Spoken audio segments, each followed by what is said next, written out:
A esta hora se inicia Somos Familia de Dios, espacio de reflexión para promover la alegría del amor en las familias, buscando que cada persona descubra cómo hacer presente a Jesucristo en su vida familiar. Somos Familia de Dios, con el Centro Pastoral Familiar Sevilla. Familia, somos una familia. Familia de Dios, ay, qué alegría.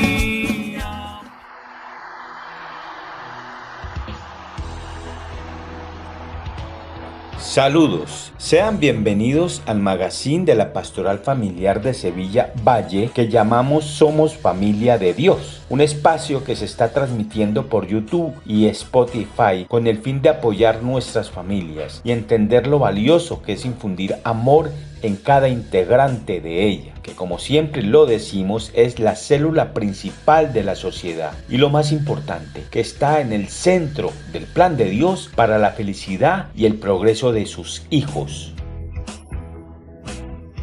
Y llegamos semana a semana sin interrumpir este ciclo a nuestro programa número 50, con temas variados. Muchos temas que llegan a las familias con todo el cariño de este equipo. Somos Familia de Dios, magazine de la Pastoral Familiar.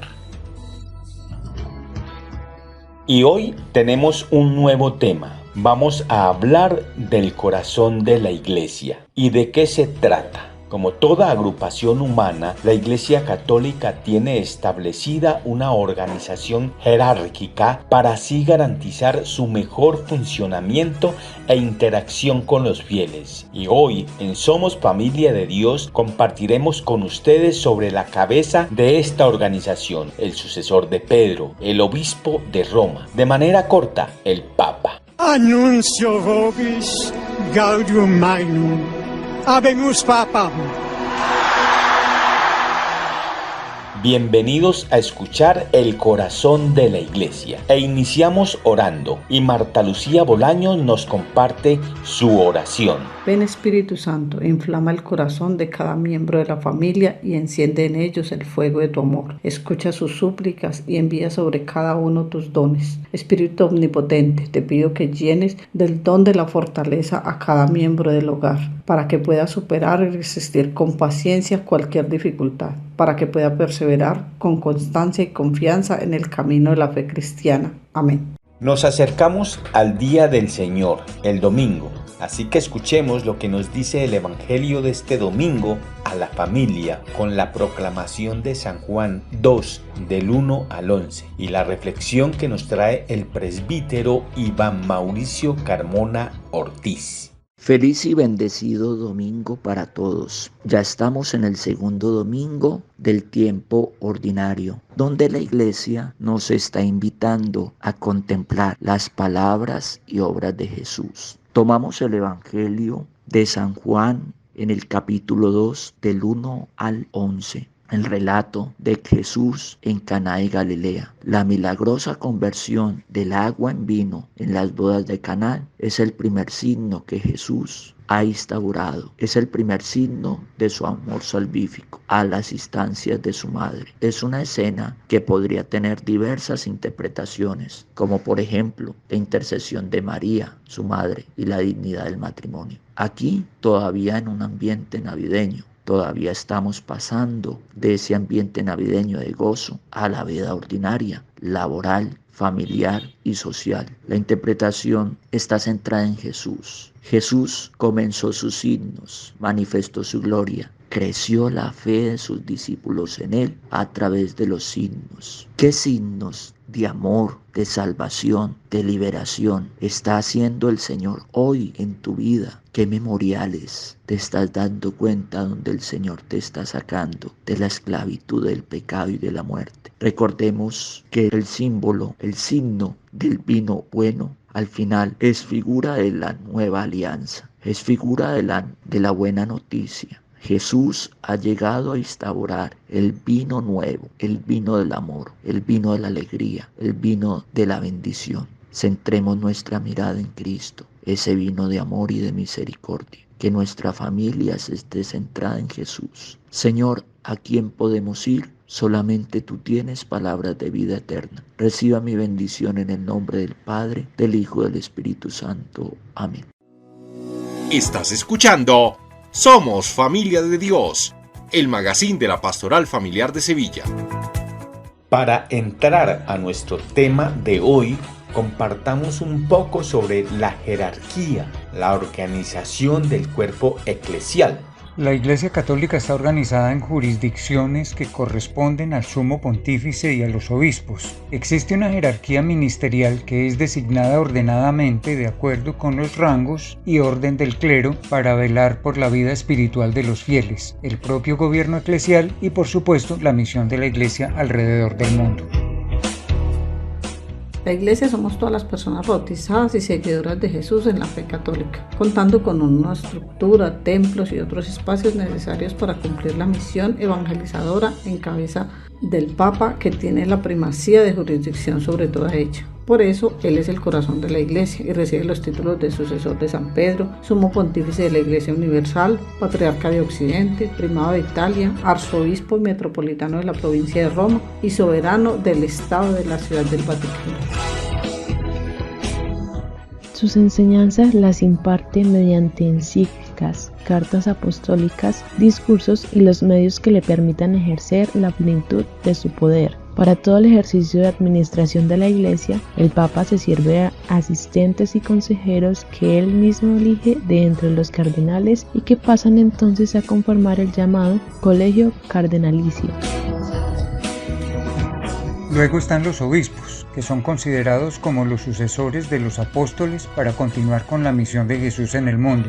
Para ello, cuentan con una jurisdicción sobre la cual tienen autoridad, siendo directamente responsables ante el Papa por el ejercicio de su ministerio al servicio del pueblo. Para desarrollar su ejercicio espiritual, están organizados en diferentes jurisdicciones. Entonces pueden ser arzobispos residentes y metropolitanos, cuando son cabeza de una arquidiócesis, obispos diocesanos, si son cabeza de una diócesis.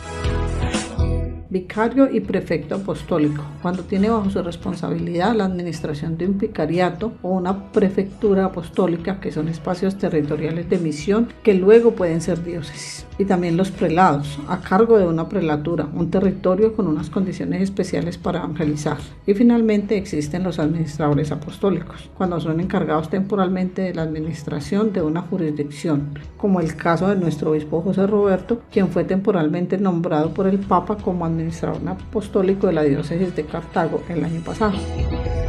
En Colombia tenemos 14 arquidiócesis, una de ellas la de Cali, que cuenta con 4 diócesis, entre ellas la de Buga, a la que pertenecemos. Asimismo, en nuestro país contamos con 10 vicariatos apostólicos, existieron 15, pero con el paso del tiempo 5 ya se han convertido en diócesis, lo mismo que las 2 prelaturas que hubo.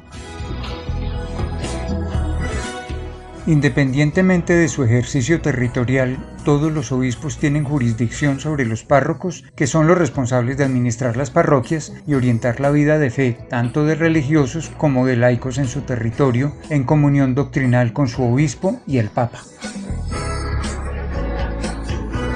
Y para lograr el caminar juntos, que es fundamental en la Iglesia, el Papa Pablo VI creó en 1965 el Sínodo de Obispos, una asamblea que se reúne en determinadas ocasiones para fomentar la unión y ayudar al pontífice en los asuntos de integridad y mejora de la fe. Entonces observan las costumbres, buscan la conservación y fortalecimiento de la disciplina eclesiástica y estudian todo lo referente a la acción de la Iglesia en el mundo.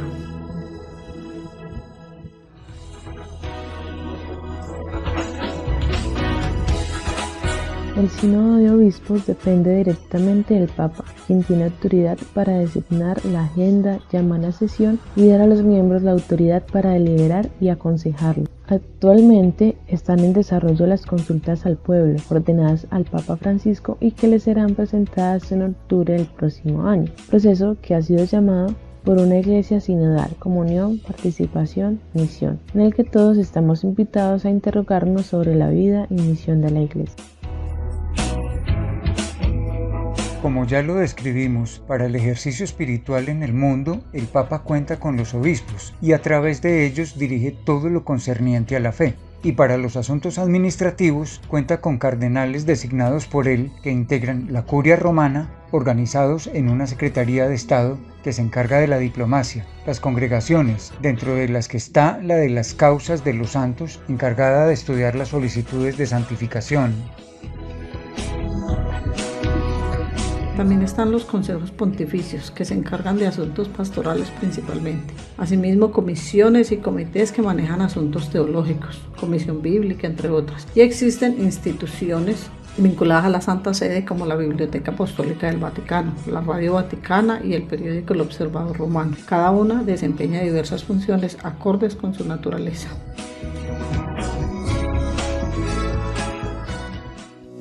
Estás escuchando Somos Familia de Dios, el magazín de la Pastoral Familiar de Sevilla.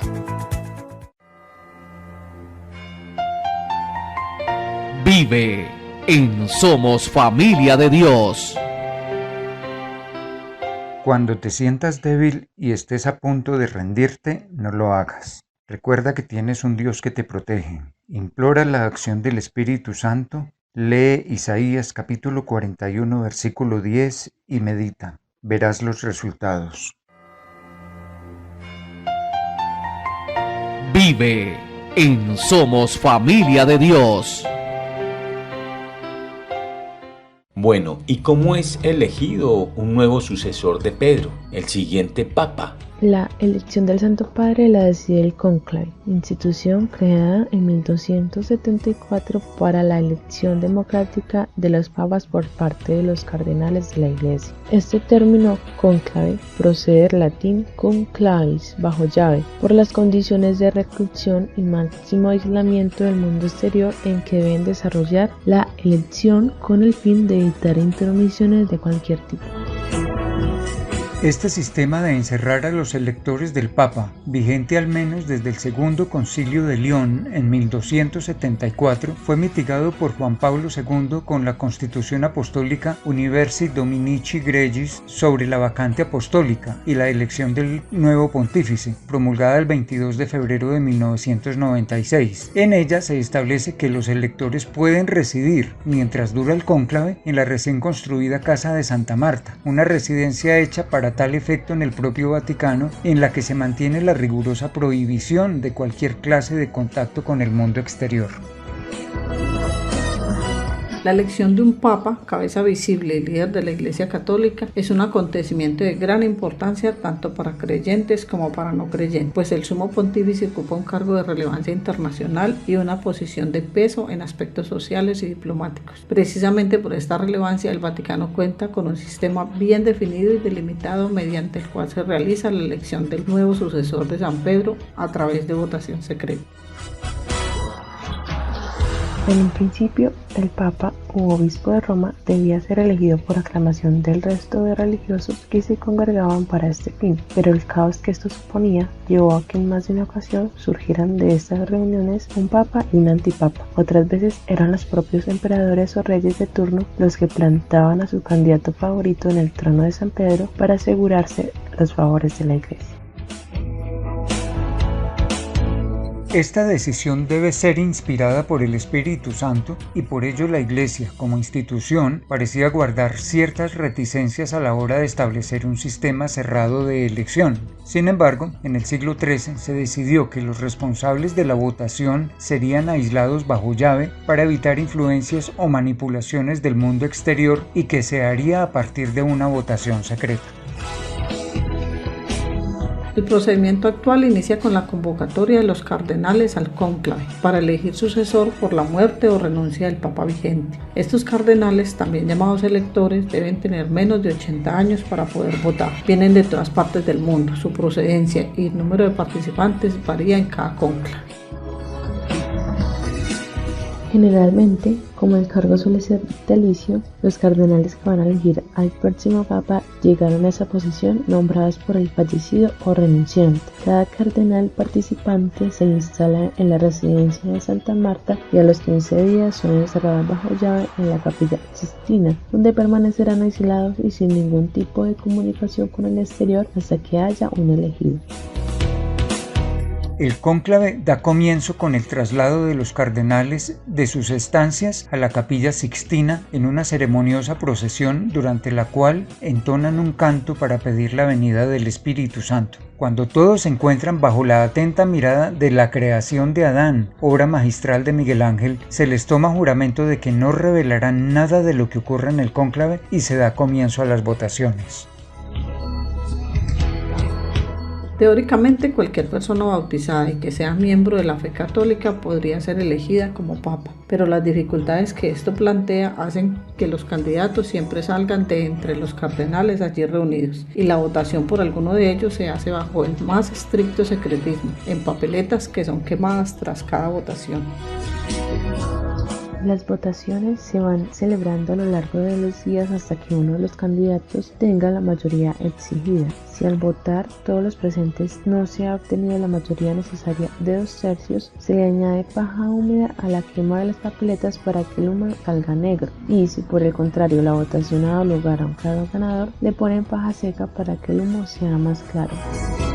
En el momento en que hay un elegido con el respaldo de mínimo 2/3, las votaciones terminan y se le pregunta si acepta el puesto de sumo pontífice y bajo qué nombre quiere ser conocido. El resto de los cardenales le jura fidelidad y hacen una oración. Tras esto, con la fumata blanca ya saliendo por la chimenea, el cardenal protodiácono anuncia que ya hay un nuevo pontífice con la frase Habemus Papam, y el recién nombrado sumo pontífice sale al balcón en la plaza de San Pedro y realiza su primera bendición Urbi et Orbi.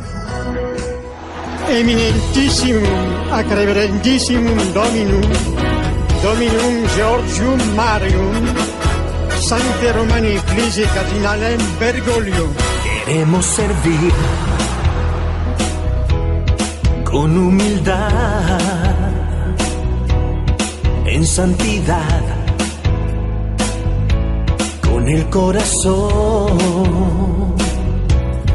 y esperanzar al que sufriendo está y al que llora, dar compasión. Tú nos enseñas este gran valor, llenos de fe, ver la misión. Con afecto y ternura servir a la humanidad. Es el poder del amor. Gracias, Papa Francisco, por acoger el llamado de Cristo. Con gran humildad y cariño, hoy quieres servir a tus hijos. Gracias, Papa Francisco, por dar aliento al que vive afligido. Nuestras plegarias están siempre contigo, nos llevarás a encontrar el camino. Qui sibi nomen imposuit Francisco. Hoy responde a la llamada de Dios con prontitud y disposición, así custodiar la obra de Dios a los desposeídos y a nuestro corazón. Tú nos enseñas este gran valor, llenos de fe, ver la misión. Con afecto y ternura servir a la humanidad. Es el poder del amor. Gracias, Papa Francisco, por acoger el llamado de Cristo. Con gran humildad y cariño, hoy quieres servir a tus hijos. Gracias, Papa Francisco, por dar aliento al que vive afligido. Nuestras plegarias están siempre contigo, nos llevarás a encontrar el camino. Oh, gracias, Papa Francisco. Francisco. Oh, el llamado de Cristo. De Cristo. Oh, humildad y cariño. Y cariño.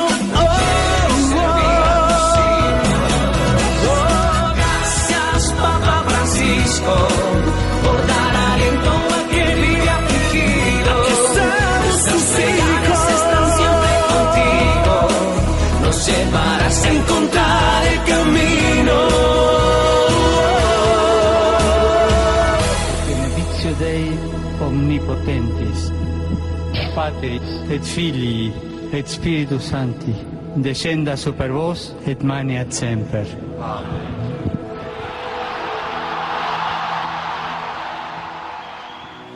Estás escuchando Somos Familia de Dios, el magazine de la Pastoral Familiar de Sevilla. Momentos Kairos en Somos Familia de Dios.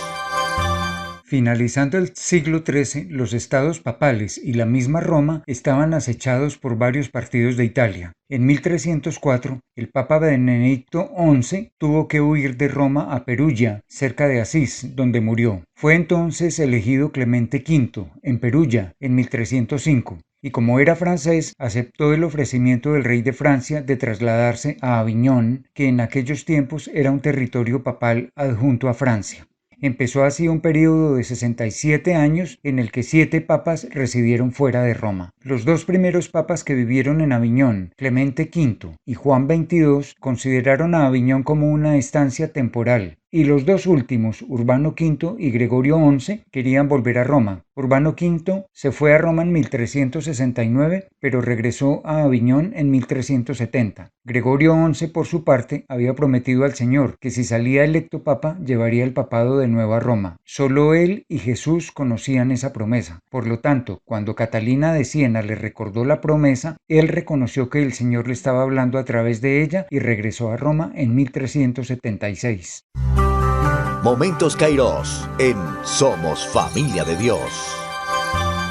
Se escucha o se lee en ocasiones términos que a algunos nos dejan con la inquietud de lo que puede significar. Por ejemplo, a mí me ha generado curiosidad la expresión que mencionó Ana Lucía hace un ratico, antipapas. Y encontré que fue una figura muy común durante la Edad Media, que fueron candidatos al trono de San Pedro, pero la iglesia no les dio ese reconocimiento y entonces buscaban derrocar al papa oficial y ocupar su lugar, pero tampoco fueron figuras con unas creencias o ideologías contrarias a la iglesia, como lo creía en algún momento.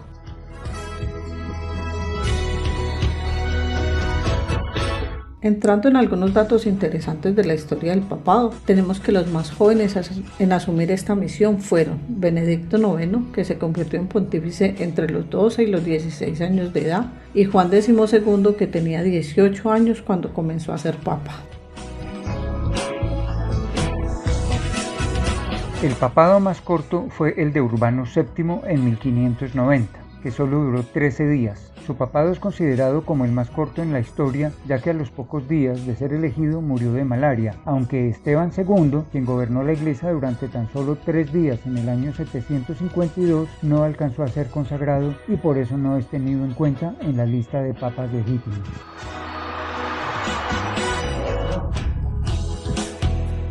Pío IX fue quien más tiempo sirvió como papa, de 1846 a 1878, exactamente 31 años, 7 meses y 23 días. Le sigue San Juan Pablo II, quien fue papa durante 26 años, 5 meses y 18 días, 9.666 días. Claro que según algunos documentos, estos podrían ser superados por el papado del propio San Pedro, que habría durado entre 34 y 37 años. La historia cuenta que hubo 22 sumos pontífices entre el año 901 y el 999, o sea que el siglo X es el que ha visto más cambios de papa. Ellos no tienen la obligación de cambiarse el nombre al asumir el cargo, ya que se trata más de una tradición que de una norma, aunque desde el siglo VI casi todos lo han hecho. El nombre más repetido entre los papas es Juan. 22 han decidido llamarse como el discípulo amado. luego Gregorio y Benedicto, 16 veces cada uno. Nombres como Cleto, Seferino, Higinio, Lino, Romano, Sabiniano y Zacarías no se han repetido nunca. Y como la mayoría sabemos, hoy día por primera vez contamos con Francisco guiando este rebaño.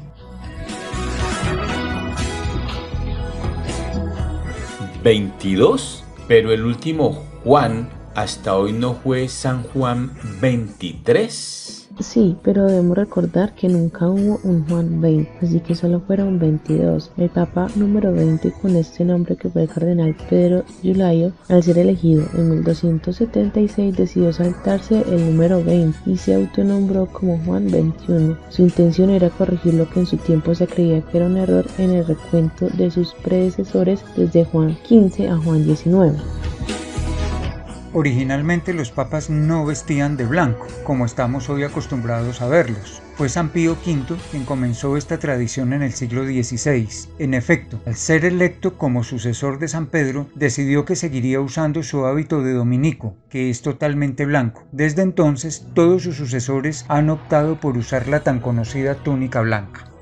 Pablo V fue el primer papa en dejar de usar la tradicional barba larga, la cambió por una pequeña perilla, ejemplo que siguieron hasta el Papa Inocencio XII en el año 1700. Ahí el Papa Clemente XI empezó a llevar el rostro sin vello facial y desde entonces todos sus sucesores hacen lo mismo. Y del actual Papa Francisco tenemos que uno de los primeros cambios que sorprendió al mundo fue que optó por un anillo de plata en lugar del anillo de oro y que su lugar de residencia sería la casa de Santa Marta, en la que se alojan todos los cardenales que asisten al cónclave, y no el Palacio Apostólico Vaticano en el que han vivido sus antecesores, y ha sido el tercer sumo pontífice que visita a Colombia. Antes nos visitaron Pablo VI en 1968 y Juan Pablo II en 1986. Teniendo en cuenta que estamos alrededor del 16 de enero, que es la fecha en que se conmemora a San Marcelo, pues hablemos un poco de este pontífice. San Marcelo I fue el Papa número 30. Asumió el pontificado tras estar la Iglesia sin un guía terrenal durante 4 años, porque su antecesor Marcelino había muerto en la persecución de los años 303 al 305 por parte del emperador Diocleciano. Marcelo fue pontífice por un año entre el 308 y 309. Era uno de los más valientes sacerdotes de Roma. En la terrible persecución animaba a todos a permanecer fieles a Cristo y al ser elegido sumo pontífice se dedicó a reorganizar la iglesia, pues dicha persecución había dejado crisis entre los cristianos que por miedo al martirio habían apostatado, es decir, rechazado su fe o abandonado las prácticas religiosas, pero ahora querían regresar a la iglesia. El Papa Marcelo I era un hombre de carácter enérgico, aunque moderado. Durante su pontificado se dedicó a volver a edificar los templos destruidos en la persecución. Dividió Roma en 25 sectores, con un presbítero o párroco al frente de cada uno de ellos. Ordenó que los obispos no se pudieran reunir en concilio sin su explícita autorización. Y apoyado por los sabios de la iglesia, decretó que los que deseaban podían volver al cristianismo, pero antes tenían que cumplir algunas penitencias por haber renegado de la fe durante la persecución. Muchos aceptaron la decisión del pontífice, pero algunos que lo tildaban de excesivamente riguroso promovieron tumultos contra él e incluso lo acusaron ante el emperador Magencio, quien, abusando de su poder, pues no le era permitido inmiscuirse en los asuntos internos de la religión, expulsó al pontífice de Roma. Entonces el Papa, para no abandonar su misión, se escondió en la casa de una noble llamada Lucina y desde allí siguió erigiendo a los cristianos. Luego, al descubrirlo, el emperador lo obligó a realizar duros trabajos con mulas, caballos y a asear una enorme pesebrera. Esta evidencia es valorada medio siglo después por el Papa San Dámaso, que afirmó: merece las gracias por su generosidad y fidelidad en el gobierno de la barca de Pedro, que anima nuestro tantas veces tibio amor y pobre conducta al secundar los silbidos del buen pastor. La casa de Lucina fue convertida después en el templo de San Marcelo. Hoy es uno de los templos de Roma que tiene por titular a un cardenal, y ejemplo de este papa nos convendría orar así: Señor Dios, concédenos la gracia de no renegar jamás de nuestras creencias cristianas y haz que te ofrezcamos las debidas penitencias por nuestros pecados. Amén. Si vamos a la gramática, papa viene del griego papas, que significa padre, y la palabra pontífice procede del latín pontifex, que significa constructor de puentes. Pero vamos a lo esencial en Somos Familia de Dios y a entender la importancia del Papa para las familias de cada uno de nuestros oyentes y en nuestras propias familias. La hermana Rosa Sendy Campomanco nos comparte su reflexión al respecto. Hermana Rosa Sendy, la escuchamos. Desde que Jesús inició su misión, escogió 12 personas elementales para que lo acompañaran a difundir la palabra de Dios hasta los confines del mundo. Y esa fue la misión confiada a Pedro por Jesucristo. Él le dio las llaves del reino de los cielos, con el poder de atar y desatar, para confirmar a los hermanos en la fe. Así que la labor del sumo pontífice es un servicio a la unidad de la Iglesia en la fe y en la comunión, como está consignado en el Concilio Vaticano II. El romano pontífice, como sucesor de Pedro, es el principio y fundamento perpetuo y visible de la unidad con los obispos y con la comunidad de los fieles. La misión confiada por Jesús al apóstol Pedro fue dada para perpetuarse hasta el fin del mundo, tal y como se cita en Mateo 28:20. Por eso los apóstoles han cuidado de establecer sucesores en la sociedad jerárquicamente organizada para continuar y consolidar la obra comenzada desde la llegada de Jesús. Pedro fue el gran impulsador de la misión de la Iglesia. Él fue quien le abrió la puerta al papado. Entonces se creó una misión muy bella, es la de integrar los servicios. Pablo predicaba, pero Pedro confirmaba en la fe. El Papa como líder entonces es ante todo un servidor de la comunidad, de la Iglesia Universal. Hoy el Papa Francisco es para nosotros un líder aceptado por unos, despreciado por otros, pero su liderazgo permite que la Iglesia vuelva a sus orígenes y apunte nuevamente por un estilo de vida pobre al lado de los pobres. Las características del Papa Francisco como líder de la Iglesia Católica invitan a que padres, hermanos, empresarios, superiores, jefes, patrones tengan herramientas dinámicas para impulsar el crecimiento de las personas que están a su cargo. Entre estas características tenemos predicar con el ejemplo, ejercer el liderazgo sin miedo, hay que estar cerca de la gente, el líder tiene que mostrar mucha energía. Vayámonos ahora al ámbito más familiar, el Papa como guía de la familia. La Iglesia Católica desde hace mucho tiempo ha enseñado que la familia es la escuela de la humanidad, el primer y mejor lugar para aprender acerca del amor y del respeto. De hecho, una sociedad sana depende de los ciudadanos que aprendan acerca del amor, la responsabilidad, la lealtad, la aceptación de otras personas y la solidaridad dentro de las relaciones de familia. El Papa Francisco sabe que las familias están compuestas de personas reales que viven en la realidad del mundo, por lo cual con frecuencia les da consejos con los pies bien plantados en la tierra. Entre estos tenemos la respuesta cristiana ante los problemas del enojo o falta de entendimiento, que son muy normales, es la selección del camino del diálogo, que requiere por lo demás engullir mucho pastel de humildad. Cuando haya pasado una tormenta, las cosas se tienen que arreglar lo más pronto posible, con una palabra, con un gesto de amor. Una familia que descubre y experimenta la alegría de tener un don y ser a su vez un don para la Iglesia y la sociedad puede llegar a ser una luz en la oscuridad del mundo. Apoyemos la familia, defendámosla de todo lo que comprometa su belleza, acerquémonos a este misterio del amor con asombro, discreción y ternura y comprometámonos a salvaguardar sus preciosos y delicados vínculos.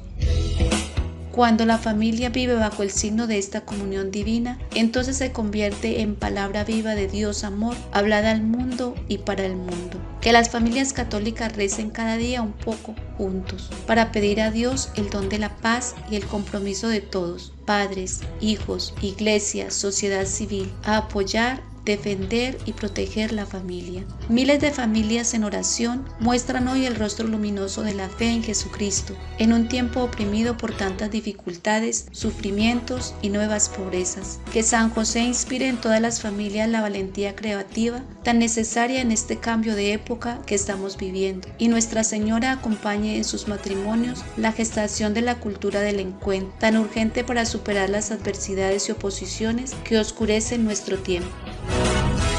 Los numerosos desafíos no pueden robar el gozo de quienes saben que están caminando con el Señor. Vivan intensamente su vocación. No dejen que un semblante triste transforme sus rostros. Su cónyuge necesita de su sonrisa. Sus hijos necesitan de sus miradas que los alienten. Los pastores y las otras familias necesitan de su presencia y alegría. La alegría que viene del Señor. Hemos llegado al final de Somos Familia de Dios. Dios les pague a las personas que continúan ayudándonos con sus aportes económicos para que este programa continúe con su misión centrado en las familias. Los invitamos a que continúen escuchándonos por este medio, ya sea YouTube o Spotify. Mil gracias a las personas que nos dejan los comentarios. Nos acompañó la hermana Rosa Sendy Campo Manco, Ana Lucía Hernández, Marta Lucía Bolaños, Luis Alberto Ramírez, David Castro, director, productor y editor de este magazine, y quien les habla, Martín Montilla. Si Dios lo permite, nos encontramos dentro de 8 días. Y ahora los dejo en la oración final. Y Diego Campo nos la comparte, acogiéndonos a la Sagrada Familia. Gracias, Diego. Felicidades. Dios los guarde y bendiga. La familia más hermosa es la Sagrada Familia. Ese ejemplo que tú nos diste desde la cuna. Ese José y esa María que dijeron sí y aceptaron esa gran responsabilidad de ser padres. Hoy nosotros tenemos también esa responsabilidad y queremos ofrendarte, Padre amado, a nuestros seres queridos, a esa familia, Señor, que tú nos has puesto para educar, para fortalecer en la fe. Te alabamos y te bendecimos y te damos gracias por ese don tan maravilloso de ser padres y de querer seguir saliendo adelante con tu bendición. Padre amado, gracias, mil gracias. Te alabamos y te bendecimos.